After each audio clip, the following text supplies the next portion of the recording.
Shalom, salam sehat untuk kita semua dan selamat pagi. Hari ini Mr. Hari akan mengajar materi kita pada hari ini. Alangkah baiknya kita akan memulai dengan berdoa. Mari kita siapkan hati kita supaya kita dikuatkan dan dibekali oleh hikmat daripada Tuhan. Mari kita satu di dalam doa. Terima kasih Tuhan untuk hari ini, untuk pagi ini. Kami bersyukur dan berterima kasih. Biarlah Tuhan sertai kami, pelajaran kami pada hari ini, dari awal, pertengahan hingga akhir. Kami serahkan semua ke dalam tangan-Mu, di dalam nama Tuhan Yesus kami berdoa dan mengucap syukur. Haleluya Tuhan, amin. Hari ini kita akan masuk di bab yang pertama, yaitu kehadiran Allah dalam gereja mula-mula. Sekali lagi, kita akan masuk di bab yang pertama, kehadiran Allah dalam gereja mula-mula. Bacaan Alkitab kita di Kisah Para Rasul 2 ayat 1 sampai 13. Kisah Rasul pasal 2 ayat 1 sampai 13 dan ayat 41 sampai 47. Kita akan membacanya, mungkin Mr. Hari akan membacakan, dan ini ada PowerPoint-nya. Tidak semua ya, tapi nanti Mr. Hari akan baca sekilas saja. Kisah Para Rasul pasal 2 ayat 1 sampai 3. Ketika tiba hari Pentakosta, semua orang percaya berkumpul di satu tempat. Tiba-tiba turunlah dari langit suatu bunyi seperti tiupan angin keras yang memenuhi seluruh rumah, di mana mereka duduk, dan tampaklah kepada mereka lidah-lidah seperti nyala api yang bertebaran hingga pada mereka masing-masing. Maka penuhlah mereka dengan Roh Kudus, lalu mereka mulai berkata-kata dalam bahasa-bahasa lain, seperti yang diberikan oleh Roh itu kepada mereka untuk mengatakannya. Waktu di Yerusalem diam orang Yahudi yang saleh dari segala bangsa di bawah kolong langit. Ketika turun bunyi itu, berkerumunlah orang banyak. Mereka bingung karena mereka masing-masing mendengar rasul-rasul itu berkata-kata dalam bahasa mereka sendiri. Mereka semua tercengang-cengang dan heran. Singkat cerita, mereka tercengang-cengang dan beberapa orang mengatakan para rasul ini lagi sedang mabuk dan sebagainya. Kalian nanti dapat melanjutkannya di ayat sampai ke 13 ya. Di ayat sebelumnya, bahwa di ayat selanjutnya ya, di Kisah Rasul pasal 2 ayat 41 sampai 47. Kita dapat melihat bahwa perjalanan kisah para rasul ini. Ayat 41. Orang-orang yang menerima perkataan itu memberi dirinya dibaptis, dan pada hari itu jumlah mereka bertambah kira-kira 3.000 jiwa. Mereka bertekun dalam pengajaran rasul-rasul dan dalam persekutuan, dan mereka selalu berkumpul untuk memecahkan roti dan berdoa. Maka ketakutkanlah mereka semua. Sedang rasul-rasul itu mengadakan banyak mukjizat dan tanda, dan semua orang yang telah menjadi percaya tetap bersatu, dan segala kepunyaan mereka adalah kepunyaan bersama, dan selalu ada dari mereka yang menjual harta miliknya, lalu membagi-bagikan kepada semua orang yang sesuai dengan keperluannya masing-masing. Dengan bertekun dan dengan sehati mereka berkumpul tiap-tiap hari dalam bait Allah. Mereka memecahkan roti di rumah masing-masing secara bergilir dan makan bersama dengan gembira dan dengan tulus hati sambil memuji Allah, dan mereka disukai semua orang, dan tiap-tiap hari Tuhan menambahkan jumlah mereka dengan orang yang diselamatkan. Nah, itu ada 2 ayat di pasal 2 ayat 1 sampai 13 dan 41 sampai 47. Kalian dapat mengulanginya lagi dan membacanya nanti setelah belajar pada hari ini. Nah, hari ini kita masuk di mana di poin yang pertama ini adalah poin A, asal usul lahirnya gereja. Nah, kalian mungkin pernah bertanya-tanya dengan orang tua kalian, kapan sih gereja itu ada, atau kapan sih gereja itu berdiri? Atau mungkin kalian nggak pernah bertanya kapan gereja itu berdiri. Bukan gereja yang dibangun di kalian beribadah ya, tapi maksudnya adalah kapan lahirnya, dimulainya ada sebuah gereja. Nah, kalau kalian tadi menyimak ya di ayat yang Mister baca di Kisah Rasul pasal 2 tadi, bagaimana kapan gereja itu mulai berdiri? Ya, pertama jelas katakan bahwa ketika Tuhan Yesus telah naik ke surga, murid-muridnya setiap hari berkumpul di ruang atas tempat mereka menumpang, di Yerusalem. Mereka semua bertekun dalam sehati dalam doa bersama-sama. Selain itu juga para murid di antara mereka ada beberapa perempuan, Maria ibu Yesus dan saudara-saudara Yesus. Jumlah mereka sekitar 120 orang. Nah, pada waktu itu di Kisah Rasul pasal 2 ayat 1 sampai 13, disitulah munculnya atau mulainya yang kita peringati dengan hari Pentakosta.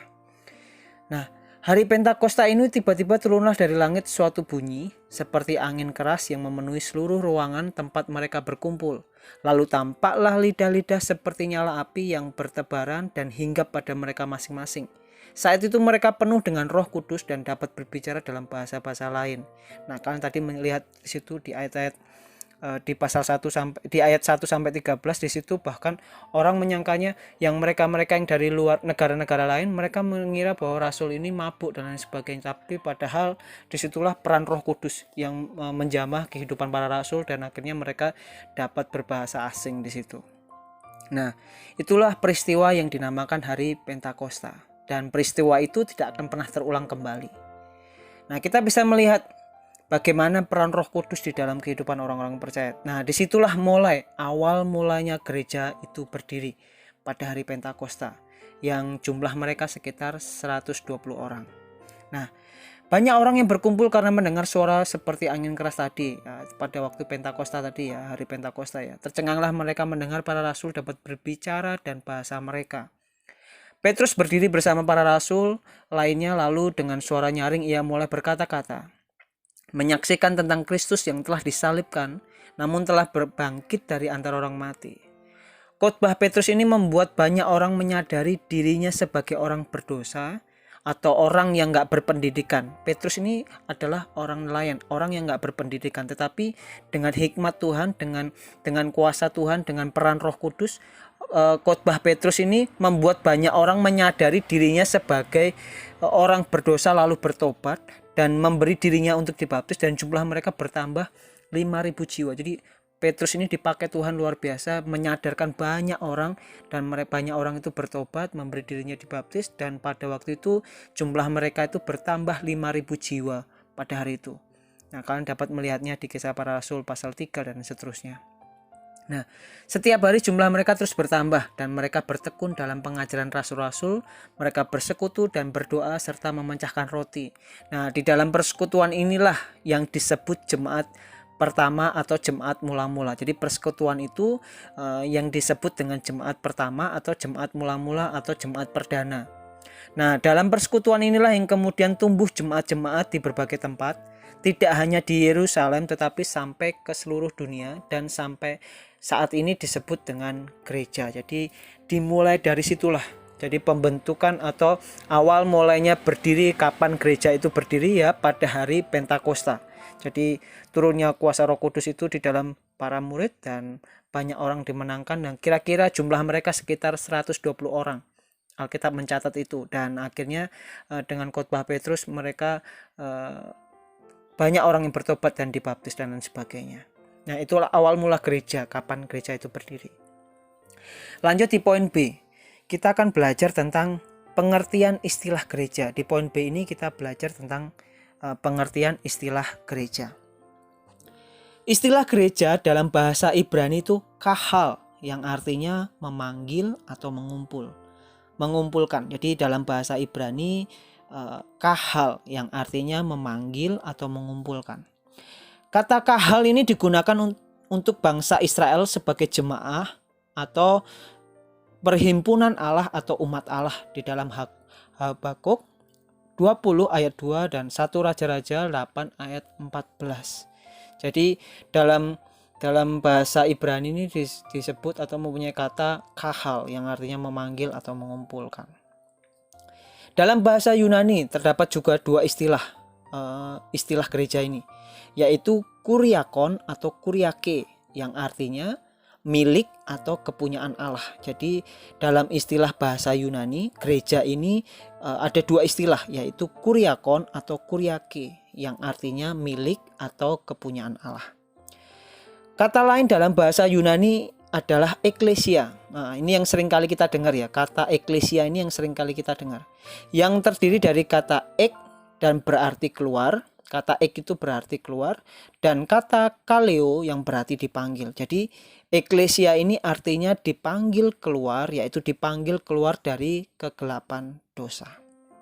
Nah, dalam bahasa lain atau di dalam bahasa Indonesia yang mungkin banyak sekali kalau kalian melihat di buku paketnya, bahkan di dalam bahasa Indonesia ini disebut gereja. Kata gereja di dalam bahasa Indonesia ini berasal dari bahasa Portugis, karena sejarahnya bahwa Indonesia ini pernah dijajah oleh bangsa Portugis kalau kalian belajar PPKN. Jadi di mana Portugis ini, bangsa Portugis ini membawa sejarah atau membawa tentang agama ini kepada Indonesia, dan Indonesia mengenal sebutan dengan gereja. Nah, gereja ini berasal dari bahasa Portugis, yaitu dalam bahasa Portugis sebenarnya igreja yang berarti persekutuan orang-orang yang telah percaya kepada Yesus Kristus sebagai Tuhan dan Juru Selamat. Jadi dalam bahasa Portugis yaitu igreja yang berarti persekutuan orang-orang yang telah percaya kepada Yesus Kristus sebagai Tuhan dan Juru Selamat. Jadi gereja adalah persekutuan orang-orang percaya. Jadi gereja adalah persekutuan orang-orang percaya yang telah dipanggil keluar dari kegelapan dosa untuk tinggal di dalam terang yang ajaib. Jadi gereja adalah persekutuan orang-orang percaya yang telah dipanggil keluar dari kegelapan dosa, yang hidupnya di dalam dosa, dan untuk tinggal di dalam terang yang ajaib ketika dia mengenal Yesus Kristus sebagai Tuhan dan Juru Selamat.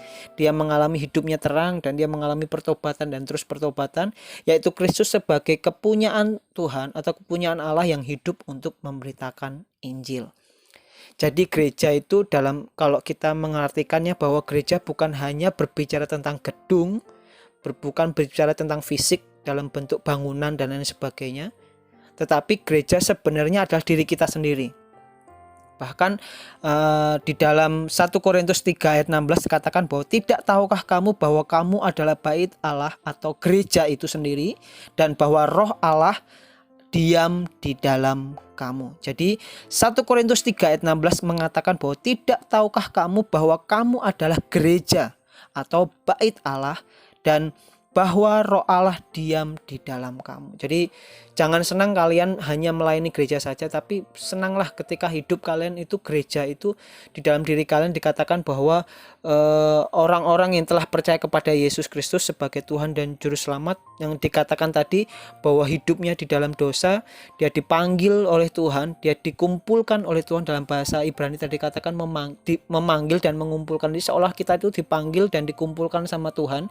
Kita ini yang berdosa, yang gak layak di hadapan Tuhan, akhirnya kita menjadi terang ketika kita mengakui bahwa Yesus Kristus sebagai Tuhan dan Juru Selamat. Jadi gereja ini cukup luas sekali pengertiannya atau istilah gereja ini. Jadi bukan berbicara hanya fisik saja atau berbicara tentang bangunan, tetapi ini berbicara tentang diri kita sendiri. Itu sebabnya tadi Mister sudah singgung bahwa di 1 Korintus 3 ayat 16, tidak tahukah kamu bahwa kamu adalah gereja atau bait Allah, dan bahwa roh Allah diam di dalam kamu. Tuhan suka dengan ibadah, Tuhan suka dengan gerejanya. Jadi Tuhan suka tinggal di dalam gerejanya, itu tinggal di dalam diri kita. Karena itu jagalah hidup kita dengan kekudusan, dengan firman Tuhan yang Mister berikan kemarin ya, bahwa sebagai anak muda bagaimana kita bisa menjaga kelakuan kita bersih, ya cuman menjaganya dengan firman-Mu atau dengan firman Tuhan.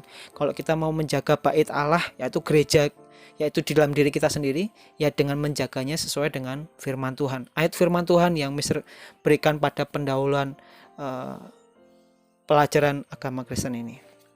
Nah, lanjut di poin yang ke-C. Poin C kita akan membahas jemaat mula-mula. Jadi poin C ini kita akan membahas tentang jemaat mula-mula. Nah, jemaat mula-mula ini ada yang pertama adalah cara hidup jemaat mula-mula. Jadi poin pertama di poin ke-C ini adalah cara hidup jemaat mula-mula.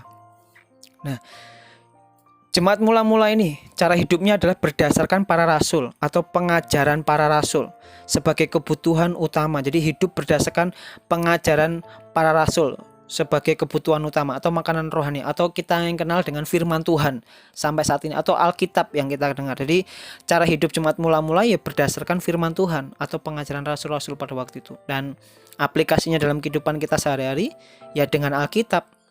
Itu bagian dimana kita menghidupi bahwa cara hidup kita sebagai jemaat dalam Kristus. Yang kedua, mereka tuh sehati dan tekun dan berdoa. Di masa pandemi seperti ini harusnya menjadi perenungan buat hidup kita. Kita yang dulunya mulai enggan atau menjauhkan dari ibadah-ibadah, bahkan kita susah membaca Alkitab. Nah, mari kita sempatkan yang kita dulunya sibuk dengan game, dengan aktivitas kita. Mari kita sempatkan dengan sehati dan tekun berdoa, memohon pertolongan daripada Tuhan, memohon kekuatan daripada Tuhan. Tadi kita sudah mendengarkan firman atau makanan rohani. Yang kedua, kita harus sehati dan tekun terus berdoa. Sehati berbicara tentang kesetiaan kita kepada Tuhan lebih lagi. Lanjut. Di poin pertama ini dimana kita belajar dari Ananias dan Safira. Jadi jemaat mula-mula itu tidak seluruhnya berjalan baik. Jadi kalau di dalam perjalanan kehidupan kisah para rasul ini, dimana jemaat mula-mula ini tidak seluruhnya berjalan baik.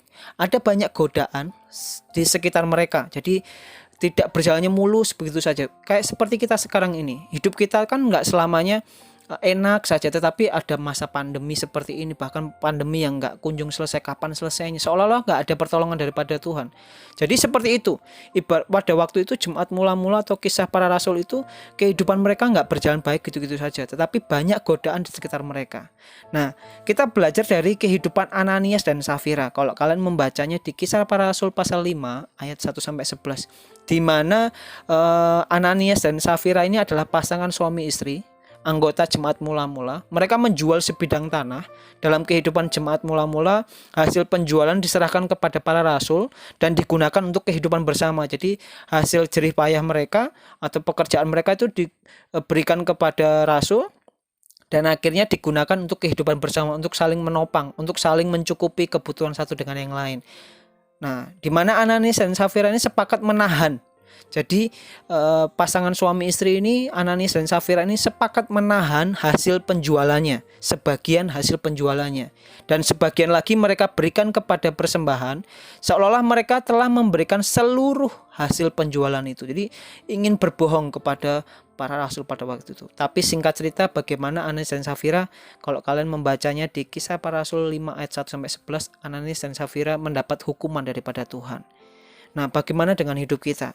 Apakah kita lebih lagi di dalam kehidupan ini? Saya percaya bahwa seperti pujian yang selalu Mister akan berikan, Tuhan tak pernah janji, langit selalu biru. Nah, dalam kenyataan hidup tidak selamanya itu enak saja. Ingat firman Tuhan ini, ingat pujian ini, bahwa kita pasti akan mengalami lika-liku hidup atau godaan hidup ini. Tapi apakah kita tetap setia? Apakah kita tetap memegang iman kita kepada Tuhan?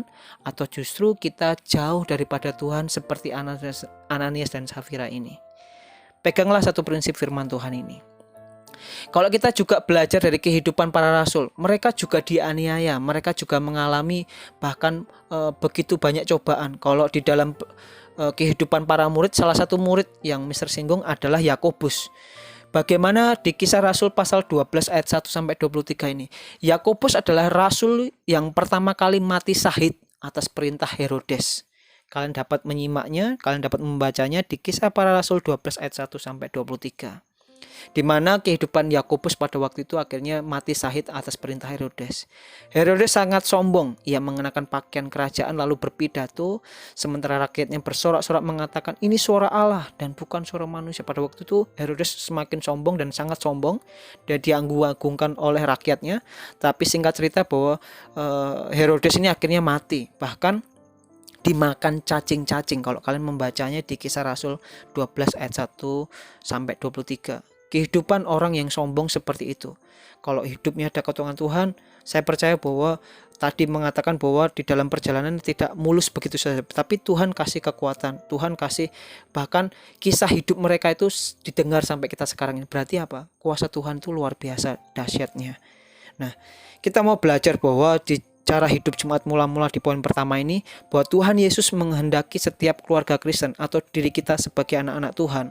Jadi Tuhan Yesus menghendaki kita sebagai keluarga Kristen, sebagai anak-anak Tuhan, hidup sebagai jemaat yang sehati, bertekun dalam pengajaran Alkitab, berdoa bersama, hidup dalam persekutuan dengan Kristus agar menjadi keluarga yang disukai orang lain dan keluarga yang memuliakan Tuhan, bahkan menjadi saksi banyak orang. Jadi Tuhan Yesus menghendaki supaya kita sebagai keluarga Kristen atau kita sebagai orang percaya ini hidupnya sehati, bertekun dalam pengajaran Alkitab, berdoa bersama, hidup dalam persekutuan dengan Kristus agar menjadi keluarga atau menjadi diri kita yang disukai banyak orang lain, dan keluarga atau diri kita yang memuliakan nama Tuhan untuk selamanya sampai akhir hidup kita. Jemaat mula-mula di poin yang kedua, lanjut ya. Pembagian tugas pelayanan. Nah, ini penting. Ketika jemaat atau jumlah jemaat itu mulai makin bertambah, para rasul tidak mungkin dong melayani begitu jemaat yang begitu banyaknya. Karena itu ada pembagian tugas pelayanan. Yang kita tahu sampai sekarang ini adalah presbiter, diaken, dan para rasul. Jadi ada 3 pembagian tugas. Kalau kita melihat rasul ini artinya utusan Allah. Jadi ke-12 murid ini diutus untuk turut melakukan pekerjaan Tuhan Yesus, yaitu memberitakan Injil. Kalian dapat membacanya di Matius 10 ayat 1-2 dan seterusnya. Yang kedua, pembagian tugas yang kedua yaitu presbiter atau penatua, yang kita dalam bahasa Yunaninya disebut presbiterios, yang artinya seorang yang dituakan atau yang berpikir matang atau yang sudah berdewasa, di mana dia dapat melayani gereja, membantu tiap-tiap gereja dalam jumlah kehidupan mereka masing-masing. Kalian dapat melihatnya di kitab Titus 1 ayat 5-9. Lanjut, pembagian tugas yang ketiga adalah diaken. Mungkin kita kenal sampai sekarang ini ya dengan kata diaken. Dalam bahasa Yunani yaitu diakonos, yang artinya utusan, abdi, pelayan rumah, wakil nahkoda, pembantu dalam upacara agama. Atau kalau kita melihat ada yang pembagian pemecah belah roti dan anggur ya pada waktu perjamuan kudus dan lain sebagainya. Disitulah kita dapat melihat, bahkan di dalam Kisah Rasul pasal 8 ayat 14, pasal 40 ayat 19 sampai dan ayat 31. Nah, di sini kita bisa melihat tugas-tugas atau pembagian tugas yaitu rasul, presbiter atau penatua, dan yang ketiga adalah diaken. Lanjut di poin ke D, poin yang terakhir, yaitu perkembangan gereja mula-mula. Nah, di poin ke D ini ada 2 poin, yaitu yang pertama adalah pelayanan para rasul. Kita bisa melihat pelayanan para rasul. Yang pertama adalah memberitakan Injil. Kita dapat melihatnya di Kisah Rasul pasal 2 ayat 47 ya. Bagaimana tadi Petrus berkhotbah, memberitakan Injil, bertobatlah dan lain sebagainya, bahkan sampai orang mengenal Kristus dan lain sebagainya. Nah, ini pelayanan para rasul. Yang kedua yaitu kehidupan yang menjadi kesaksian, di mana kehidupan mereka bukan hanya ngomong saja, tetapi dalam kehidupan mereka terus melakukan. Namanya bertobat itu ya tidak sekali, tetapi terus menerus sampai serupa dan segambar dengan Tuhan. Itulah yang Tuhan mau.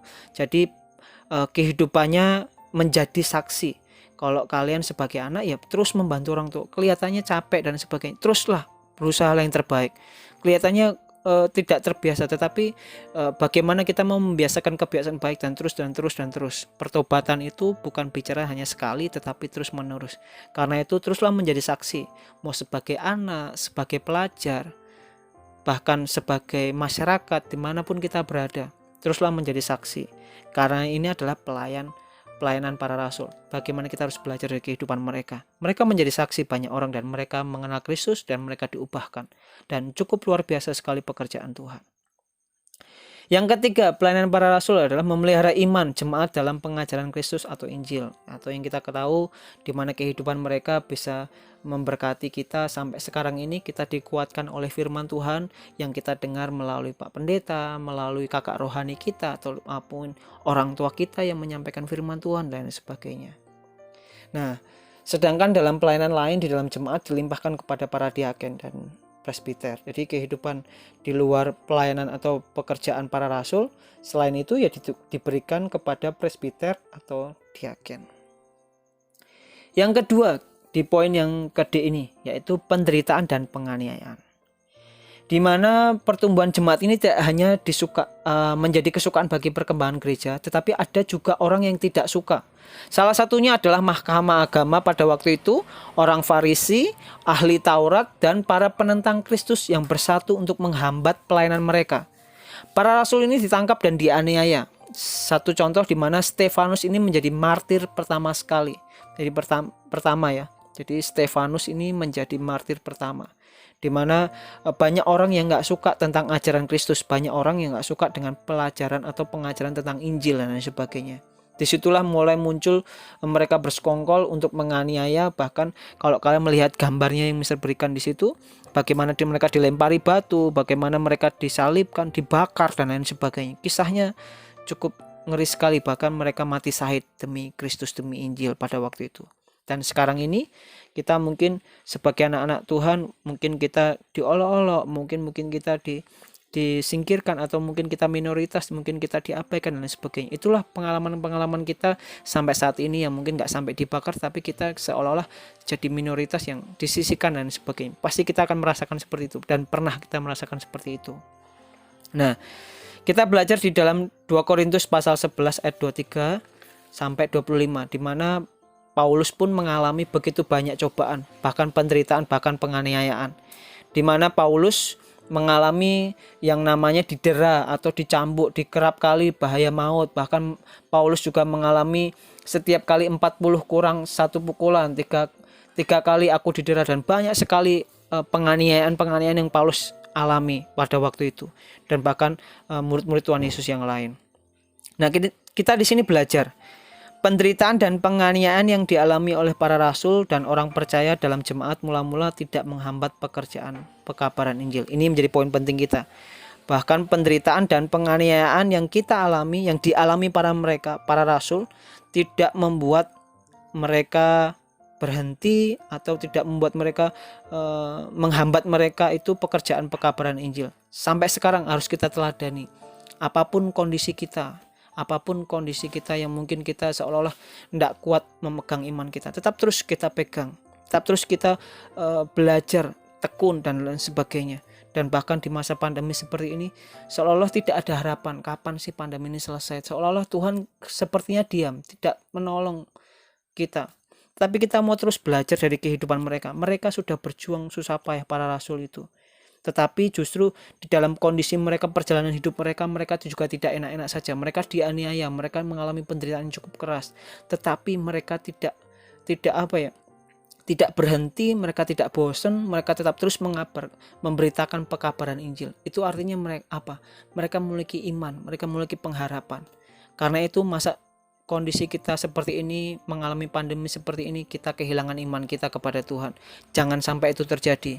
Mereka sudah begitu luar biasa dianiaya. Kita sampai saat ini nggak pernah dianiaya kan? Kita kan nggak pernah dipukul, kita nggak pernah dibakar, kita nggak pernah dipukuli. Tetapi mereka mengalami semuanya itu. Tetapi kita saat ini mungkin mengalami masalah. Jangan sampai itu membuat iman kita kendor.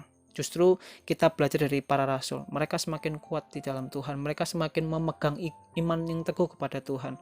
Karena itu pesan Mister Hari, jangan biarkan kita goyah cuman gara-gara masalah kecil, tetapi biarlah kita semakin semangat. Seperti pujian tadi mengatakan bahwa yang Mister tadi singgung, bahwa Tuhan tak pernah janji langit selalu biru, tetapi Dia berjanji selalu menyertai. Apapun keadaan kita, mungkin jalan tidak selalu rata, tapi saya percaya bahwa Tuhan selalu menyertai kita sebagai anak-anak Tuhan, dan Tuhan Yesus juga akan selalu berjalan bersama kita, bahkan di depan kita. Dia menjadi pemimpin kita, bahkan di samping kita seperti sahabat, dan bahkan Dia di belakang kita sebagai pendorong di dalam kehidupan kita sebagai anak-anak Tuhan. Nah, biarlah firman Tuhan ini atau pelajaran kita di bab 1 ini memberkati buat hidup kita lebih lagi. Nah, lanjut ya. Ini yang terakhir. Jadi setelah kita belajar di bab 1, ada tugas yang dapat kalian pelajari. Ini ulangan harian di poin yang pertama. Di poin yang kedua adalah tugas pengetahuan bab 1. Di poin yang ketiga itu tugas keterampilan bab 1. Mister singkat ini aja. Nanti kalau ada pertanyaan, kalian dapat WA atau di grup, membahas di grup agama Kristen. Tuhan Yesus memberkati.